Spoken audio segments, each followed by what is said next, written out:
The producers of the programs that are broadcast on this public access television station are solely responsible for the contents and opinions expressed, not this station's facilities provider, Muscatine Power and Water.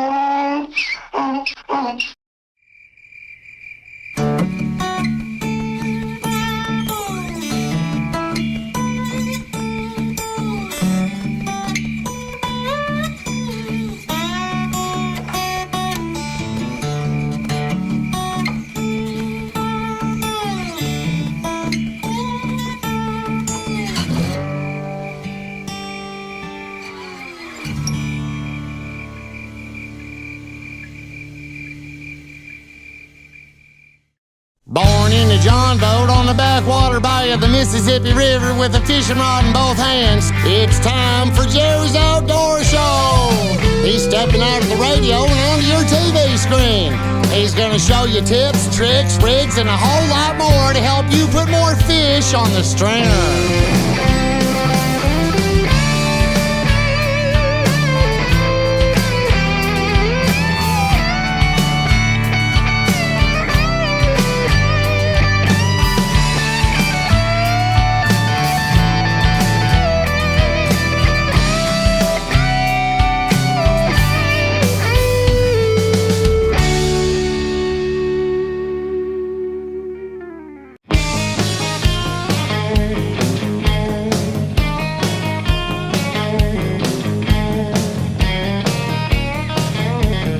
So here it is, May in Iowa, early spring, and I'm wearing a jacket, and I'm here to tell you, it's a little cool out, but I think it's going to warm up nicely.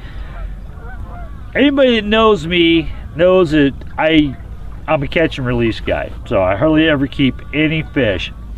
Well, a couple weeks back, we were filming a segment for sturgeon, and my good buddy, Gary Brown, says, "Hey, don't throw those back, keep them." I said, "Well, what do you mean? I don't really, keep fish." He says, "Have you ever tried fried sturgeon?" "No, all I ever had was smoked." He said, "Tell you what, keep some. Next time, bring them into the shop. We'll clean them and we'll fry up some sturgeon." So that's what we're out to do. We're out to catch some sturgeon, and we'll take it back to my good buddy Gary Brown in Sicilian, and we'll fry them up. So let's get going.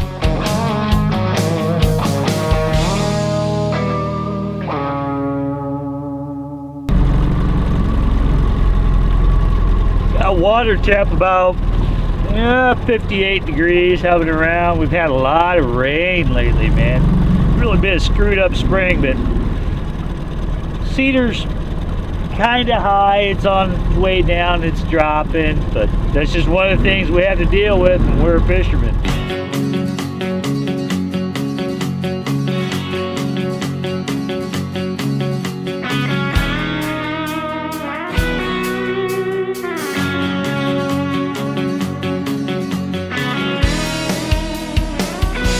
I've positioned myself right between the island and the land, so we got a lot of current coming through here, and we're sitting in 13 foot of water. So we got a nice deep hole, we got a lot of water funneling through here, and remember, these sturgeon, they are built for the current.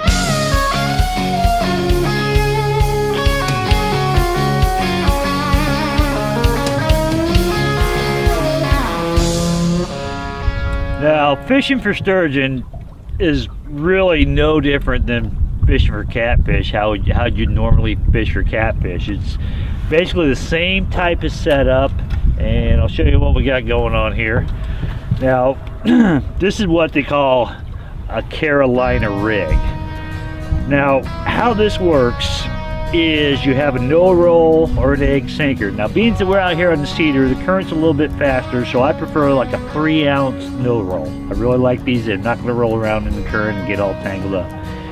Next thing I have is a little bead. Okay, what this bead does is it acts like a cushion or a bumper between the next piece, which is your standard swivel. So when this weight comes down there, when you're casting it out or you're fighting it, your bottom of your lead isn't beaten up against your knot on your swivel.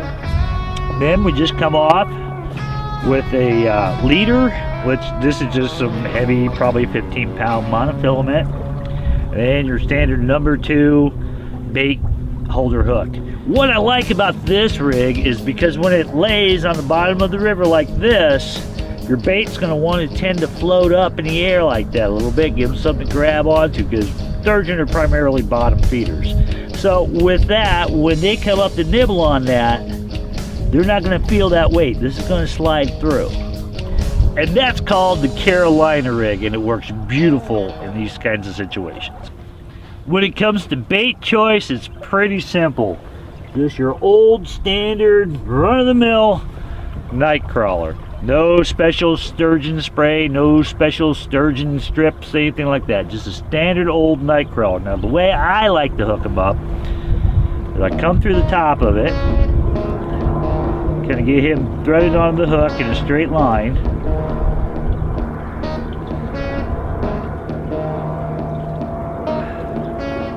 Pierce him back through. I'm going to slide him up over the eye just a little bit.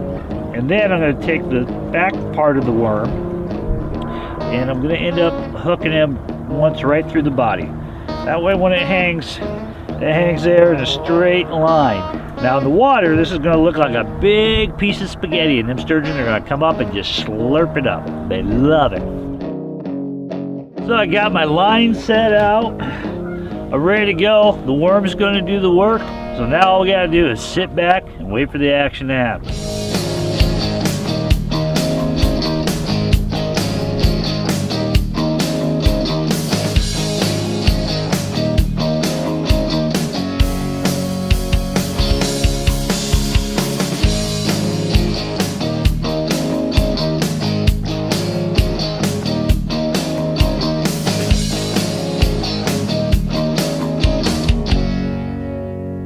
There we go, the sturgeon.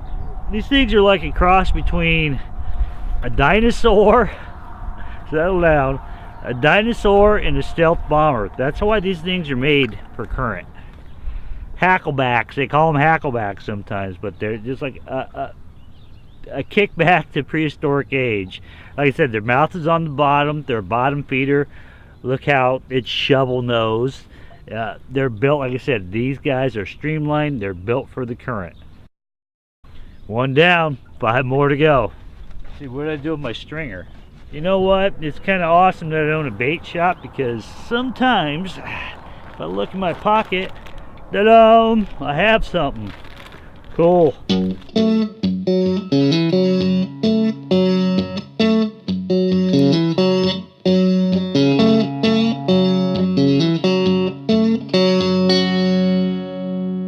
We got another one.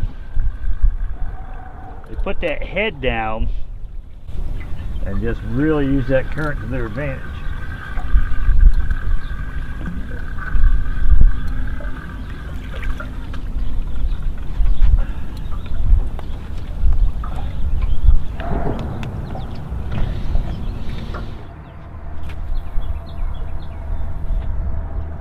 Anybody with any kind of experience will tell you the cedar is notorious for gobbling up tackle. Now, when it comes to the hooks and the leaders, yeah, I could get some mono and tie them all up and stuff like that. But really, an affordable option are these eagle claws. Now, these are size 1s, and they've already got the leader attached. They're already snelled, and it's just perfect for situations like this. They're neatly packaged, you pull them out, you're good to go, especially on a high consumption river like the Cedar. Now I was talking earlier about the weights. Right here what we have is a 3-ounce no rolls. Now these come anywhere from 6 ounce to 5 ounce to 4 yada yada yada all the way down. I really like these, and that's why I carry these in my shop at Jerry's Bait and Tackle. These work great because they're going to lay on the bottom. They're not going to roll around like an egg sinker and get all twisted up. These work fantastic. When it comes to the swivels, here again I'm going with Eagle Claw because I find them to be the most affordable that's out there. Like I said, with the Cedar, it's a high consumption, man. It'll eat up a lot of tackle if you're not careful. What I like about these are the barrel swivels with the safety snap. Easy to attach to your line and get back to the task at hand. There's one.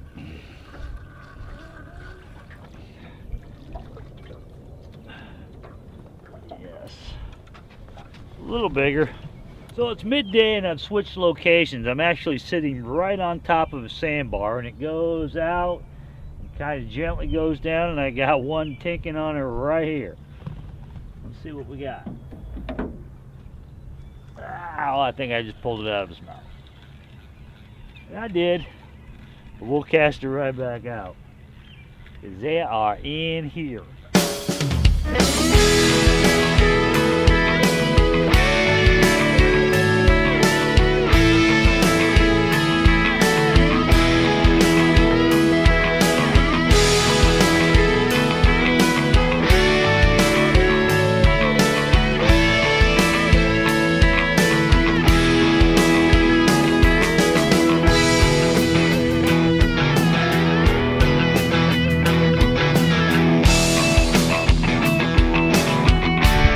Two more, 2 worms left.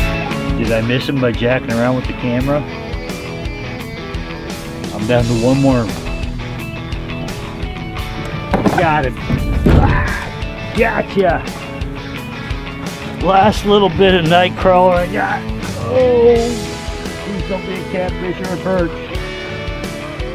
Gary's gonna be disappointed if I only bring 5, but that's the way it goes.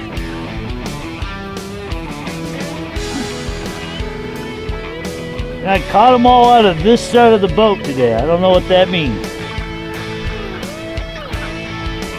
Ow!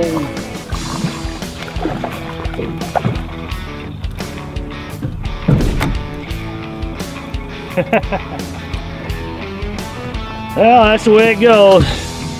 A sucker born every minute. There's nothing healthy though.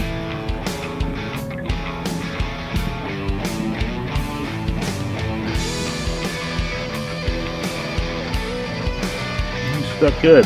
Well, it looks like only 4 sturgeon for Gary Brown, but we came out and had a good time at the Cedar River.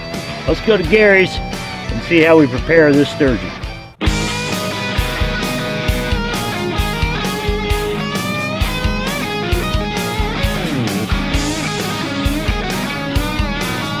Alright, here we go. What you asked for. Fresh fish delivery. And a hatchet.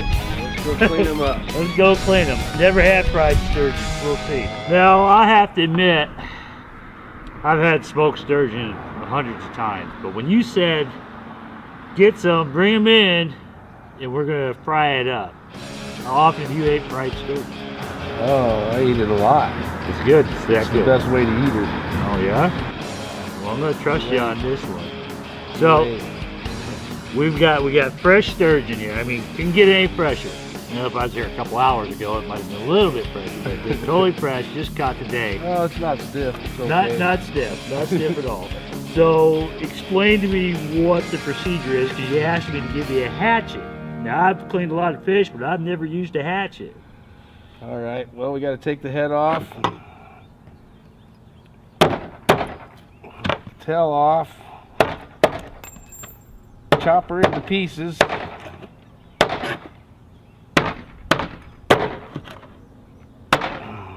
And then we peel her right out of her shell.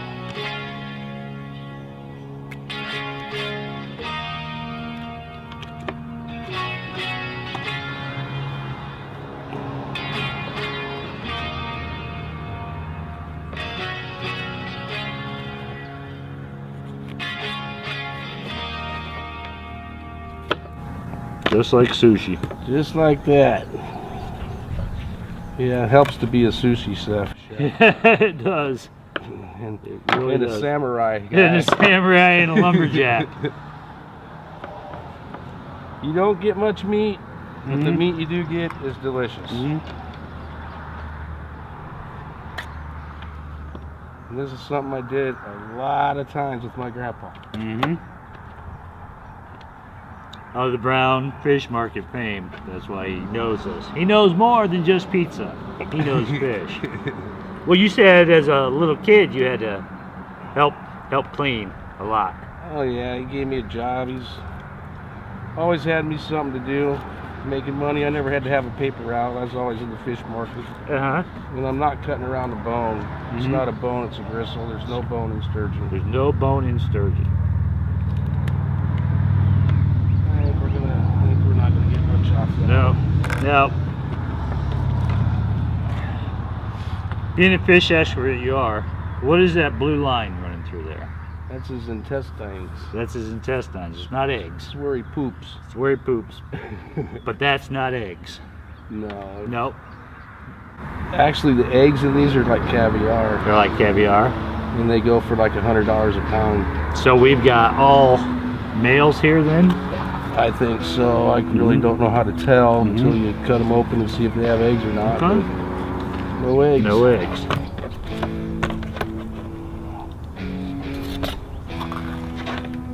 No eggs.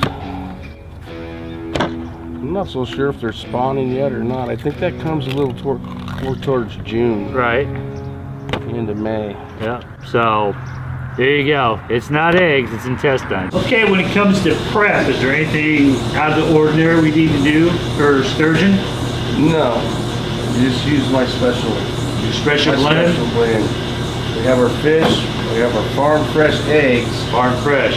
Farm fresh. Free grazed chickens. There you go. Play this baby babies. Then you have my special bread. Special bread. This bread is what makes it all good. Only available here at the Sicilian Pizzeria.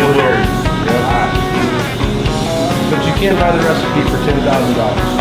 Go over here, my special breading.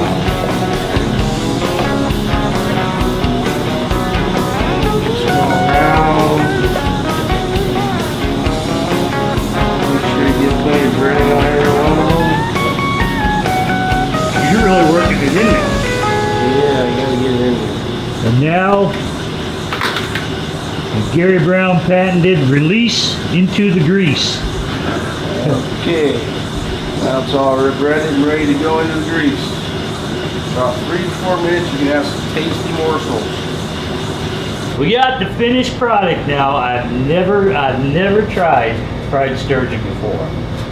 I lied while I was waiting to film because I had 3 or 4 people. No, man.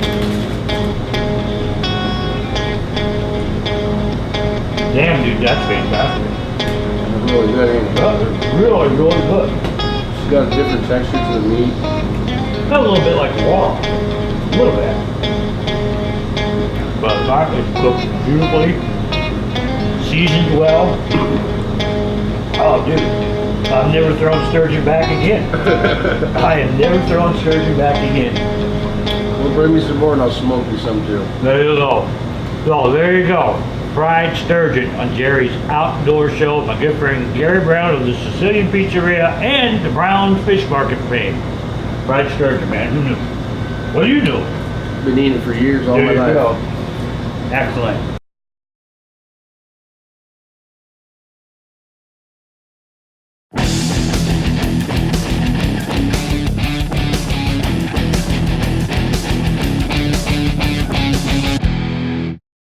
I'm passionate about guns because it's your Second Amendment right. It's the Bill of Rights. It's in our Constitution. It's fun. It's sporting. It's family involvement. Everybody can shoot and have fun together. Hunting, self-protection. Guns have been around for I don't know how many years. I need to probably look that up. And have added to the culture. It's an awesome product.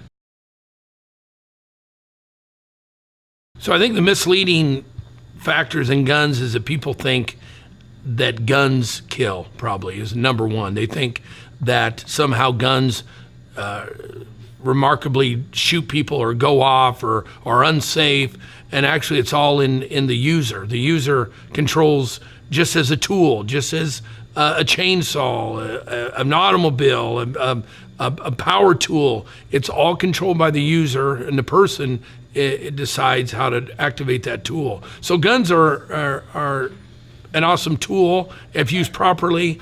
They're very safe. There's a lot of safeguards in guns that are now added for the mistakes, because mistakes happen in any industry, any sport. any business, mistakes can happen. So there's a lot of safeguards, a lot of safety. The manufacturers are huge in safety and concern and proper functioning, and that these guns work and don't fail. It's the operation of the item that you're using needs to be looked at safety wise.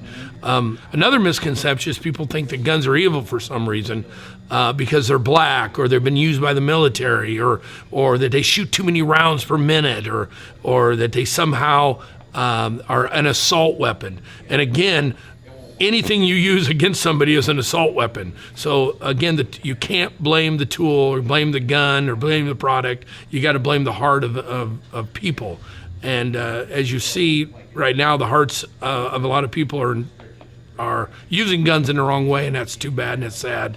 And I really feel for them accidents and things that have happened associated with the guns. But on the flip side, guns have saved lives. Guns have in the right hands, in the military, in the police, and armed legal citizens have saved lives, and that's what it's all about. So I started with kind of a concept that I was going to start in a little office, and I was going to be a tabletop dealer where the people would call me and I'd order what they want. I'd go online, I'd get into that realm. And I soon found out that people wanted to touch, feel, and see guns.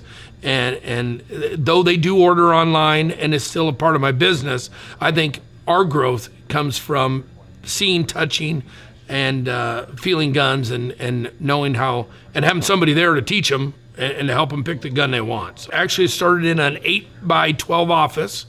Where I displayed some guns, and I did some marketing online, and people would come in looking for the gun shop, and it would be an office next to my office. So we started in there. Then I moved next door in the building where it created a larger spot. That spot grew. We then moved to Lincoln Center where we're currently at, but in a different location, and that was too small. And now we're in this spot at the Lincoln Center in about a 4,000 square foot offering in here with bows, rifles, guns, pistols, and scopes is a big deal now for us. To what I call an actual store. I mean, we got serious. This is still a part-time, or started a part-time business for me. I now have a full-time employee. We moved to this bigger facility, which let us display more products, be more roomy, and be what I would call an absolutely legit gun and sporting goods dealer. My original thought was Second Amendment, self-protection, the right to carry, the right to bear arms. We've actually expanded a little bit more into the hunting, the bow. I want to do a little bit more into the hunting and sporting side of it, as much as I do the self-protection side. So we brought on PSE bows. We have a shooting lane. We have parts, accessories, everything you can do for bows and arrows and crossbows, and become, I believe, one of Muscatine's best gun shops in town.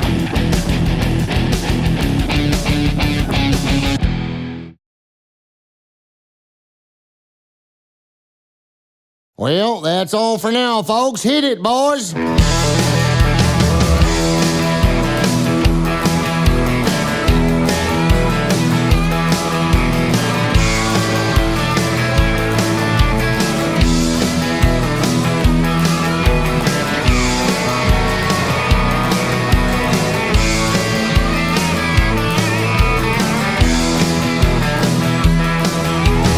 Jerry's Outdoor Show is #1. Get the lowdown and a whole lot of fun.